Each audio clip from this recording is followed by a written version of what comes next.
My girlfriend announced, invited my ex to move in with us. He needs a place and you have the space. I looked at her and said, interesting. Then I gave my landlord 60 days notice, only my name was on the lease. 5 weeks later, she was begging her parents to co-sign a new apartment application. I, 29 male, was loading the dishwasher when Amber, 27, said it.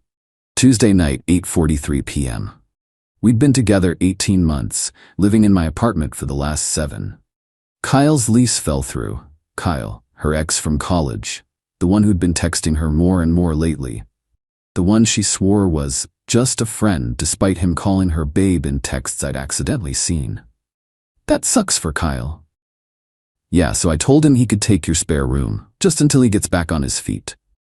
I stopped mid-rinse, put down the plate slowly. You told him what? He can move into the spare room. Stop, it's not like you use it for anything. And he's desperate. His roommate bailed and rent in this city is insane. When did you plan on asking me? She laughed, like I'd made a joke. I'm telling you now, he's moving in Saturday. It'll be fine, babe. 3 months tops. I dried my hands, looked at her. Really looked at her. Interesting. Interesting. Yeah.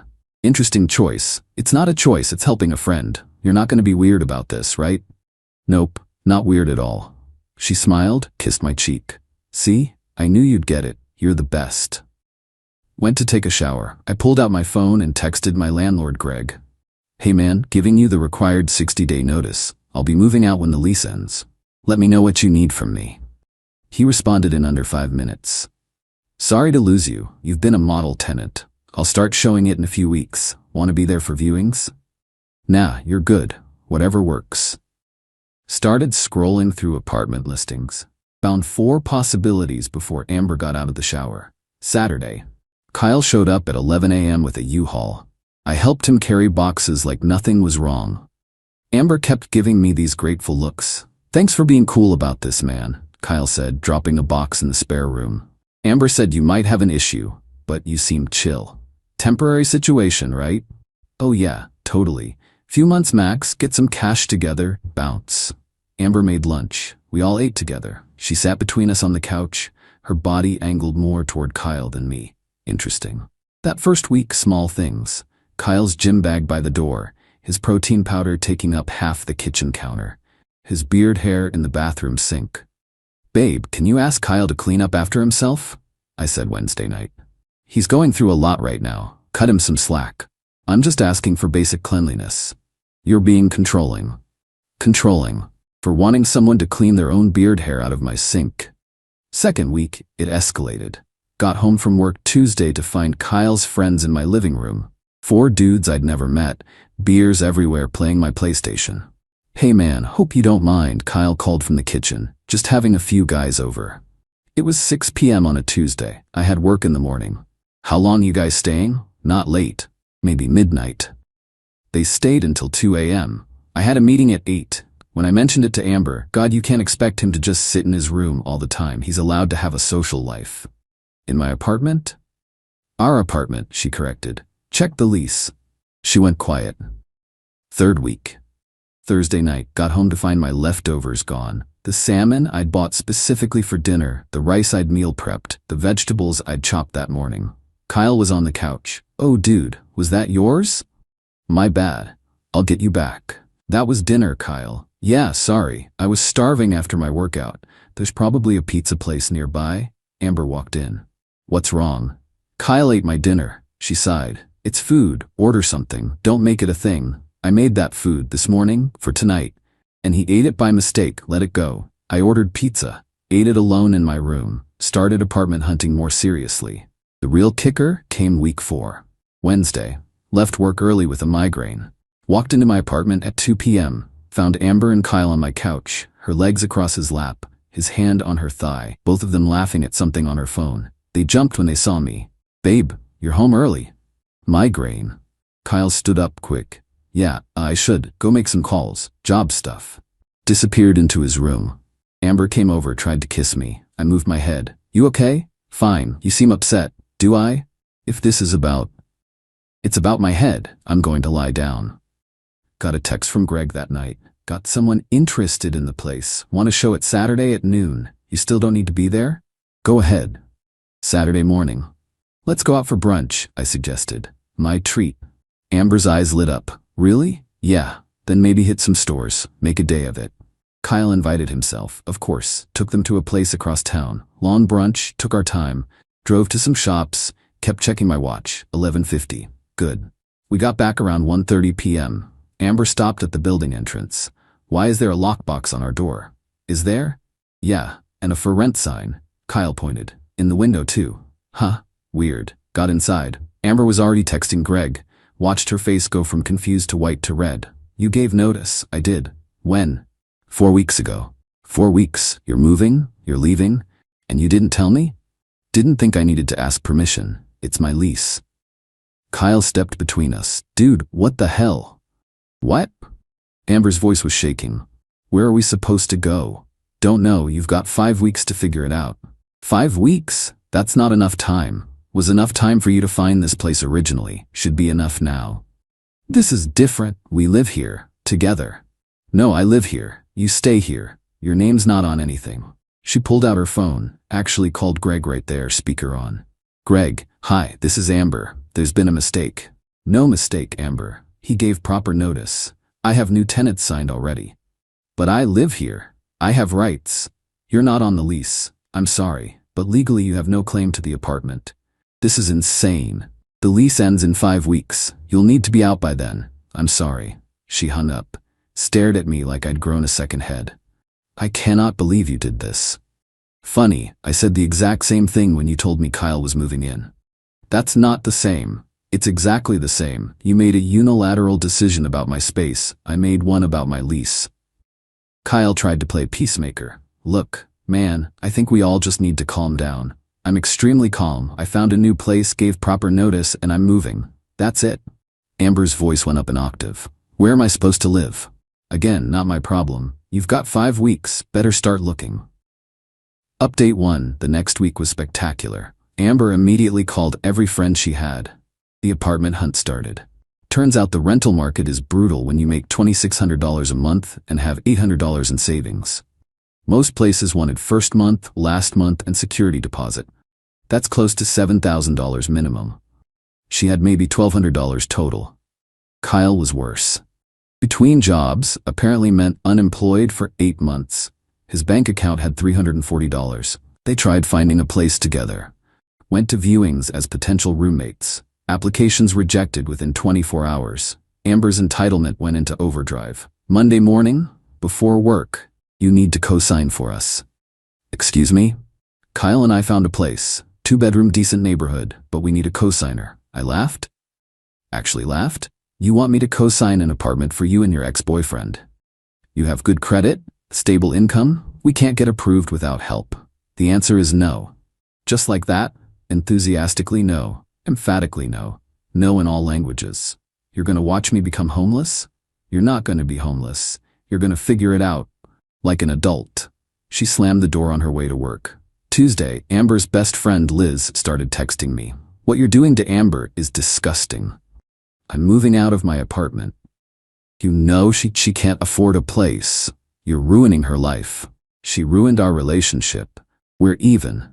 She made one mistake and you're destroying her. She invited her ex-boyfriend to live with us without asking. That's not a mistake. That's a choice. Blocked her Wednesday night. Heard Amber crying in the spare room, Kyle's room. Heard him comforting her. His voice through the wall. He's being unreasonable. You deserve better. The guy living rent-free in my apartment was telling my girlfriend, ex-girlfriend, really, that I was unreasonable. Thursday, I came home to find Amber's mom, Carol, sitting in my living room. We need to talk. About? About what you're doing to my daughter. Moving out? Abandoning her. Making her homeless, after she's been nothing but good to you. Carol, with all due respect, Amber invited her ex-boyfriend to move into my apartment without asking me. I'm removing myself from the situation. She was helping a friend in need, and I'm helping myself, also a valid need. Where is she supposed to go? She's 27. She'll figure it out. Carol's face went red. I want to buy you out of the lease. Can't buy out a lease, I'm surrendering. The landlord has new tenants. Deal's done. There has to be something. There isn't. She stood up. You'll regret this. Karma is real. So are consequences. She left. Friday night, Kyle tried his approach, found me in the kitchen making dinner. Hey man, real talk? Sure. This whole situation, it got out of hand. But what if we all just started over? I'll pay actual rent, help with everything. We can make this work. I'm moving out in 3 weeks. But what if you didn't? I am. Come on, dude, be reasonable. Where's Amber supposed to go? Literally anywhere, just not with me. That's cold. That's consequences. She made a choice, now she's dealing with it. You're punishing her. I'm protecting myself. Different thing. He tried to stare me down. I went back to cooking. He left. Saturday morning, 9 a.m. my phone rang. Amber's dad, Leonard, never called me before. We need to talk about my daughter. Okay. Carol told me you're forcing her out of her home. I'm leaving my apartment. She's welcome to stay if she can get approved by the landlord for a new lease. You know she can't afford that. That's between her and the landlord. So you're just gonna let her end up on the street? She's got 3 weeks and supportive parents. I'm sure she'll be fine. We can't have her move back home, we don't have space. Then I guess she needs to find a place. You're a real piece of work, you know that? I've been told. He hung up. Sunday I was out getting coffee when I got a text from Amber. Can we talk, please? About? Us. Everything. Please, just give me 10 minutes. Met her at a coffee shop. She looked rough, bags under her eyes, hair pulled back. I made a mistake, she started. Okay. Kyle was a mistake. Inviting him here was a mistake. I should have asked you first. You should have.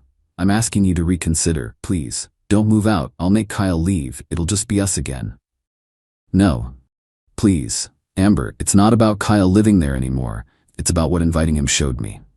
What do you mean? You prioritized your ex-boyfriend's housing situation over my comfort, our relationship, and basic respect. You didn't even think to ask me. You just decided.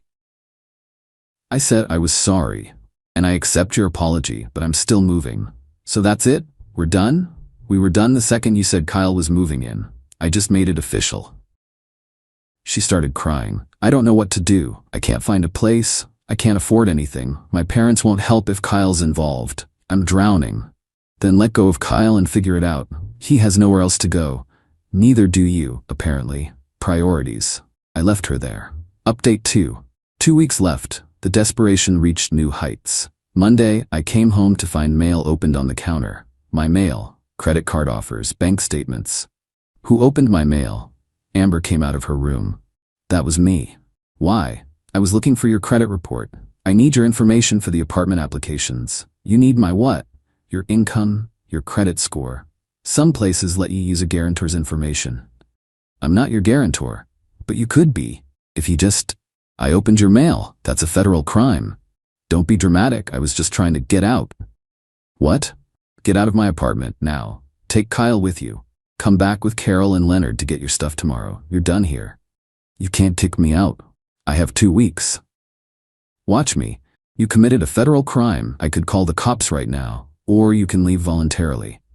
She called my bluff. You won't call the cops? I pulled out my phone, started dialing. Wait. Okay, I'm going. She grabbed her purse, stormed out. Kyle followed looking confused. They came back the next day with Carol, loaded up everything in under 2 hours. The apartment felt bigger immediately. Wednesday, I got a call from a number I didn't recognize. Answered anyway. Is this Isaac? Who's asking? This is property manager at Riverside Apartments. Amber listed you as a reference. Did she? Yes. She says you're her current landlord? I'm not her landlord. I'm her ex-boyfriend. She's been living in my apartment without being on the lease. Pause.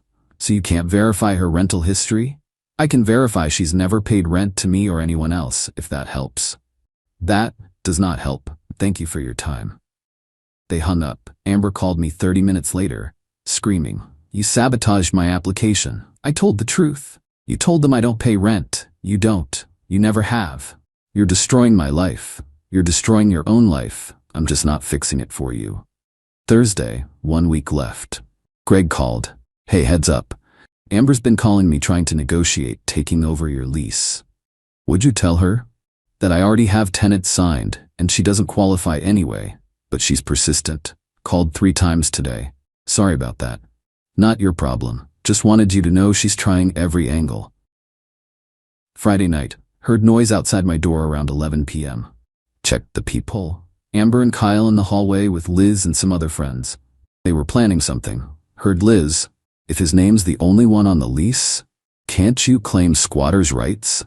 Amber, "Maybe, I've been here long enough." Kyle, "We should just refuse to leave. Make him evict us." I opened the door. They all jumped. "Squatter's rights require you to live somewhere for years without the owner's knowledge. I know you're here, and you're leaving in 6 days. Try the illegal route. I'll call the cops and have you trespassed. Your choice." Slammed the door. Heard them scatter. Saturday, Carol called again. "We'll pay you $10,000 to let Amber stay through the end of the year." "The apartment's already rented to someone else, Carol. There's nothing I can do." "You're lying. You're doing this to hurt her." "I'm moving to a new place because I don't want to live with my ex-girlfriend and her ex-boyfriend. This is remarkably simple. She has nowhere to go. She has parents, she has friends, she has options. She's choosing to make this harder than it needs to be." "Fine. Then we're taking her in, but you'll regret this." "I really don't think I will." Sunday, 2 days before lease end. Amber showed up with a lawyer. Actually served me with papers in my own apartment. Some kind of emergency restraining order preventing me from forcing her from her home. Called my buddy Theo, who's a paralegal. "This is garbage," he said, reading it. "She's not on the lease. She has no legal standing. Don't even worry about it. It'll get thrown out in 5 seconds." Showed up to the hearing Monday morning.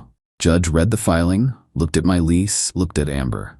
"Ma'am, do you have documentation showing you're a tenant at this address?" "I've lived there for 7 months. Are you on the lease?" "No, but do you have any written rental agreement?" "No, but I've been paying." "Do you have proof of payment?" "Canceled checks, wire transfers?" "I've been paying for groceries and..." "That's not rent." Motion denied. "This is a civil matter between you and your ex-boyfriend, not a tenant issue." Outside the courthouse, Amber was in tears. Carol was screaming at me, "You're heartless, soulless. What kind of man does this?" "The kind whose girlfriend invited her ex-boyfriend to live with him." "Have a good day, Carol." Final update, moving day Tuesday. Movers showed up at 8 a.m. Everything that was mine, which was basically all the furniture, all the kitchen stuff, all the electronics, got loaded onto the truck. TV, couch, coffee table, dining table and chairs, bed, dresser, bookshelf, microwave, coffee maker, dishes, silverware, toaster. The movers cleaned me out in 3 hours.